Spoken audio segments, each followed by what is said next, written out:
गुजरात की 182 विधानसभा सीटों पर चुनाव 2 चरणों में हो रहा है। वीरमगाम अहमदाबाद की विधानसभा सीट है और यहीं के रहने वाले हैं हार्दिक पटेल। 5 तारीख को इनका चुनाव है दूसरे चरण में। देश भर में 182 सीटों के मुश्किल से 5-7 उम्मीदवार ऐसे होंगे जिन्हें देश भर के लोग जानते होंगे, जिसमें मुख्यमंत्री या दूसरी पार्टियों के बड़े नेता जो दशकों से राजनीति कर रहे हैं, उसमें उनको छोड़ दें तो पहला नाम हार्दिक पटेल का होगा, जो पूरा हिंदुस्तान हार्दिक पटेल को जानता है।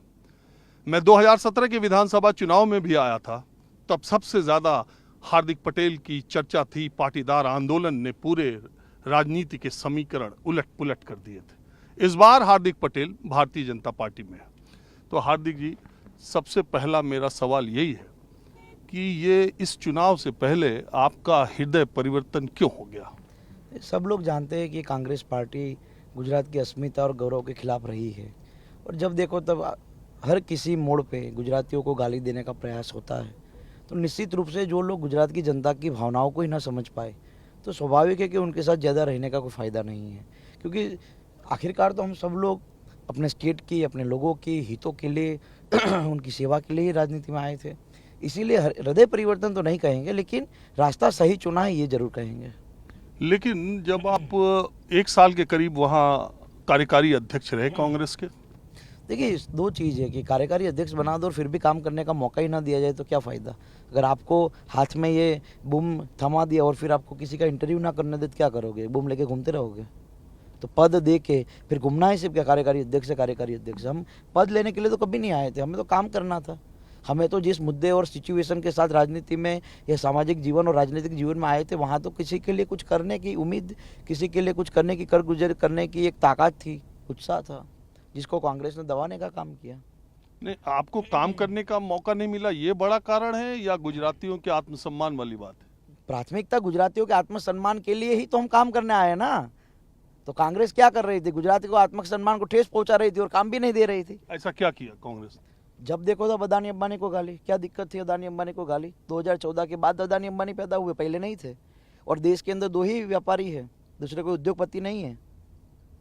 जब देखो तब अदानी अंबानी, मोदी, अमित शाह, गुजरात में कोई 2 नई कंपनियां आई तब भी गुजरातियों के खिलाफ बातचीत, ये कंपनी वहाँ क्यों ले गए? तो ये स्वाभाविक है कि जब ऐसी चीज़ें आएगी तो हर कोई गुजराती उनके खिलाफ खड़ा होगा। और यही तो कारण है कि पिछले 27 साल से गुजरात के लोगों ने कांग्रेस को पसंद नहीं किया।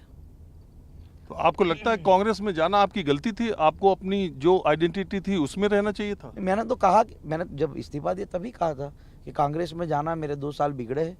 जिस उम्मीद के साथ मैं गया था लोगों के काम करने के लिए, लोगों को कुछ देने के लिए, लोगों की आवाज़ को सत्ता तक पहुंचाने के लिए, वो काम तो वहाँ हुआ नहीं। उससे तो अच्छा है कि मैं 4 महीनों में इसी इलाके में, आप किसी को पूछिएगा कि 4 महीने के भीतर इसी इलाके में सिंचाई का पानी का प्रश्न हो, नौजवानों को एजुकेशन के तहत सरकार से कुछ देने की बात हो, 4 महीने में काम हुआ। लेकिन एक बात ये भी कही जाती है कि हार्दिक पटेल 2017 के विधानसभा चुनाव में पूरे गुजरात में मैटर करते थे। पाटीदार आंदोलन पूरे गुजरात में चर्चा का विषय था। अब तो हार्दिक पटेल को वीरमगाम तक सीमित कर दिया गया। तो चुनाव लड़ेंगे तो वहीं तो प्रचार करेंगे ना। अगर आपको डेस्क का काम दे दिया है तो बाहर घूमते रहोगे, डेस्क में नहीं बैठोगे।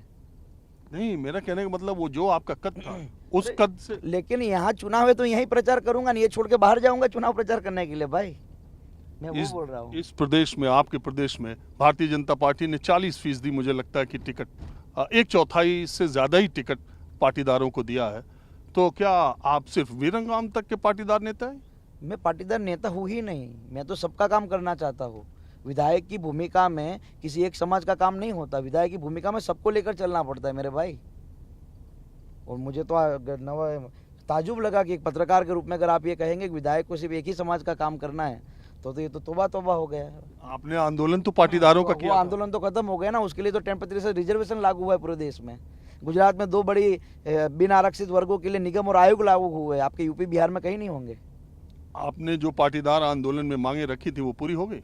बिल्कुल, जो रिजर्वेशन का मांग था 10% रिजर्वेशन लागू हुआ है, और सिर्फ एक समाज के लिए नहीं, सभी समाजों के लिए फायदा हुआ है। तो हम तो राजी है कि लड़ाई हमारी थी, फायदा सबको मिला है।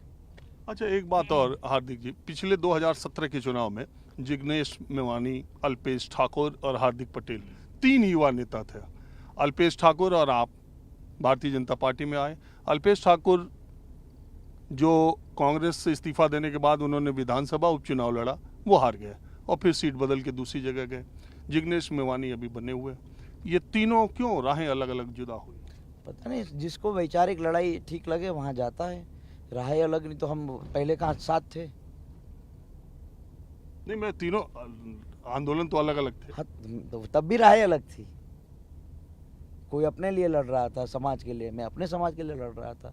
आज जब गुजरात के लिए लड़ रहे तो मैं और अल्पेश साथ है। जब किसी को लगेगा कि कांग्रेस गुजरातियों के खिलाफ है तो वो भी हमारे साथ आएगा। अच्छा, ये एक तीसरी पार्टी की चर्चा हो रही है कि गुजरात में एक तीसरी पार्टी इस बार आई है। 62 से चुनाव गुजरात में हो रहे हैं। पहली पार्टी की वो आपके खिलाफ भी, आपकी जो आंदोलन के दौरान एक नेता थी रेशमा पटेल, उनको आम आदमी पार्टी ज्वाइन कराया, हालांकि टिकट तो दूसरे को दिया है। उस पार्टी को कैसे देखते हैं? वो अकेले थोड़े गए, कई लोग गए और एक सीट पे थोड़ी नहीं मिले। ऐसे कई लोगों को नहीं मिले और 182 असेंबली में लड़ भी रहे हैं ना। तो लड़ने का तो हर किसी को अधिकार है चुनाव लड़ने का। लेकिन गुजरात की जनता, जो लोग ब्रह्मा विष्णु महेश को भगवान मानने से इनकार करते हैं, उनको तो यहाँ स्वीकार नहीं करेंगे। आपका इशारा उनके विधायक की 22 प्रतिज्ञाओं पर है? हाँ, तो बिल्कुल। तो उस 22 प्रतिज्ञाओं में जब आप ये कहते हैं आम आदमी पार्टी के नेता कि हम ब्रह्मा विष्णु को महेश को भगवान नहीं मानेंगे, तो यहाँ तो कण कण में राम बसा है गुजरात में। जहाँ आप खोदोगे वहाँ मूर्तियाँ निकलती है। ये गुजरात है, संतों की भूमि है। तो ये संतों की भूमि कभी भगवान के खिलाफ बात करने वाले लोगों को पसंद नहीं। लेकिन हार्दिक जी उसमें एक दूसरी बात है। बौद्ध धर्म, हिंदू धर्म छोड़ के बौद्ध धर्म अपनाते वक्त जब डॉक्टर अंबेडकर ने 5 लाख लोगों के साथ यही 22 प्रतिज्ञाएं ली थी, तब भी वो उन्होंने यही बातें की थी। और तो अगर इस हिसाब से देखा जाए तो जिस हिसाब से आप आम आदमी पार्टी के मंत्री पर हमला करते हैं, तो आपको अंबेडकर के बारे में क्या राय रखते हैं? हम ब्रह्मा विष्णु महेश की बात कर रहे हैं। यही प्रतिज्ञा अंबेडकर ने भी की थी। भाई, तब मैं नहीं था, मैं अभी हूँ, मुझे अभी दिक्कत है।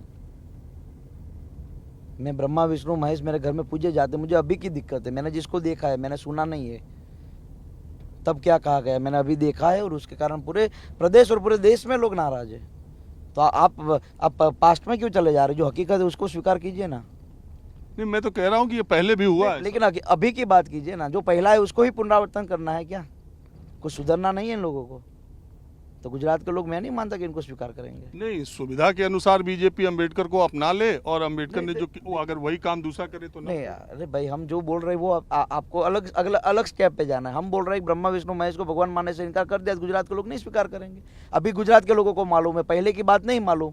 पहले क्या हुआ किसी ने नहीं। अभी जो देखा है ना, वीडियो चला है ना, वो जरूरी है। अच्छा, ये भारतीय जनता पार्टी में आप आए हैं कैंडिडेट के तौर पर। हर बार की तरह बीजेपी ये दावा कर रही है कि वो रिकॉर्ड जीत की तरफ आगे बढ़ रही है। क्या इसकी वजह तीसरी आम आदमी पार्टी की एंट्री है, वोटों का विभाजन है, या आपका ट्रैक रिकॉर्ड खुद अच्छा जा रहा है? नहीं, हम तो मेहनत कर रहे हैं। हमारी पार्टी ने विभिन्न योजनाओं लोगों तक पहुंचाई है। लोगों को लगता है कि ये भरोसे की सरकार है। 25 साल का जो भरोसा है वो और ज़्यादा मजबूत हुआ है। नरेंद्र मोदी जी ने लगातार सेंट्रल की, स्टेट की जितनी भी योजना है वो गुजरात के हर गांव-गांव तक पहुंचाने का काम किया है। तो निश्चित रूप से ये हमारा ट्रैक रिकॉर्ड अच्छा है और लोगों को भरोसा ज़्यादा है। तो हमारी 150 से अधिक सीटों के साथ सरकार बनेगी। आप एक क्रांतिकारी नौजवान की भूमिका में 2017, 15, 16, 17, 18 तक थे। इसके बाद आपके ऊपर इतने ताबड़तोड़ मुकदमे हुए, इतनी सारी 2 दर्जन से नहीं हुए, तभी चल रहे थे भाई। नहीं, 2015 से ही लगातार मुकदमे चल रहे हैं। बाद में बोले लगातार मुकदमे चल रहे हैं, 2 दर्जन के करीब मुकदमे, जिसमें 2 राष्ट्रद्रोह के मुकदमे भी हैं। नहीं, राष्ट्रद्रोह नहीं है। राजद्रोह में अलग होता है। राजद्रोह का ही मुकदमा। लोग, जब आप कांग्रेस छोड़े तो कांग्रेस के कुछ नेताओं ने कहा कि उन मुकदमों से हार्दिक पटेल डर गए। तो वो मुकदमे आज भी चल रहे हैं। कांग्रेस को ये तो समझ आनी चाहिए ना कि मुकदमे ऐसे वापस नहीं लिए जाते। वो कानूनी प्रक्रिया है, वो कानूनी प्रक्रिया से ही खत्म होती है। कई हाई कोर्ट ने खारिज भी किया। क्या किया? हाई कोर्ट में आपको राहत भी मिली। अरे भाई, आपको मालूम ही नहीं, इसीलिए बोल रहा हूँ पत्रकारों को कई बार नॉलेज लेकर निकलना नहीं, मैं कह रहा हूँ हाई कोर्ट ने एकाध मामले में आपको राहत दी। अरे भाई, राहत तो कोर्ट में, तो मैं कानूनी प्रक्रिया में जाऊंगा तो मैं मेरिट में रहूंगा तो राहत तो मिलेगी। एक जिले में मुझे जाने से अभी पाबंदी थी, वो हटाई गई है। अभी 2 दिन पहले हटाई गई। हाँ, तो वहां से मैं चुनाव लड़ रहा हूँ ना, मेरे गांव आते तो वो संवैधानिक हक है मेरा, वहां जाके मुझे प्रचार करना, उसके तहत हटाई गई है।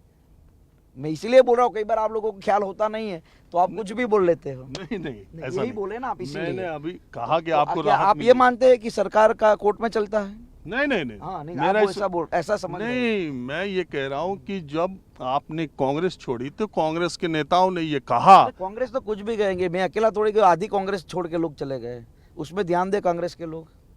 तो उसके पीछे ये तर्क दिया, इसके पीछे ये तर्क दिया कि आप चूंकि वो ऐसे ऐसे मुकदमे थे जिसमें जनप्रतिनिधित्व कानून के तहत आप कभी चुनाव नहीं लड़ सकते थे, इसलिए आपने पहले। वो तो जब मैं कांग्रेस में था तभी हट गया है, आपको आइडिया ना हो तो बता दो। जब मैं कांग्रेस में था तभी वो सुप्रीम कोर्ट ने उस पर स्टे डाला है, वो बाद में नहीं डाला। जब मैं ये कह रहा हूँ कि आपको अदालतों से राहत मिली तो आप कह रहे हैं कि नहीं मिली। अरे भाई, आप ये बोल रहे हैं कि चुनाव जो लड़ने का प्रतिबंध था वो हटाएगा, मैं वो बोल रहा हूँ वो आज वो प्रतिबंध तो 8 महीने पहले हटा है।